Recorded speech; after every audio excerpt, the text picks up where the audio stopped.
पावसापुढे सार्वजनिक बांधकाम मंत्री हतबल झाले। पावसामुळे मुंबई गोवा महामार्गाची डागडुजी करता आली नाही।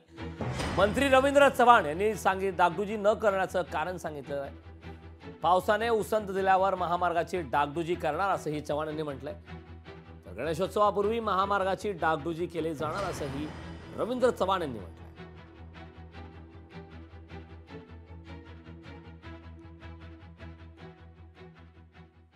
सर्व ठिकाणच्या राष्ट्रीय जे नॅशनल हायवे जे आहेत त्या ठिकाणच्या एजन्सी ज्या आहेत त्या एजन्सी पूर्णच्या पूर्ण रिक्रूट ऑलरेडी केलेल्या असतात। परंतु आपल्याला माहीत आहे की गेल्या 26 दिवस कंटिन्यू हा पाऊस पडत राहिला। त्यामुळे पडत राहिल्यामुळे हे सगळं करणं किती पॉसिबल होतं हे आपल्याला सर्वांना माहीत आहे। परंतु थोडीशी उसंत मिळाली की हे सर्वच्या सर्व जी डागडुजी जी आहे ती गणपतीच्या अगोदर 100% केली जाईल।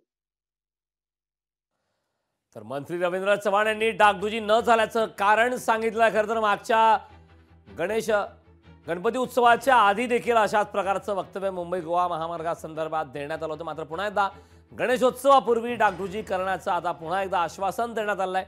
मात्र पावसापुढे सार्वजनिक बांधकाम मंत्री हतबल झाले।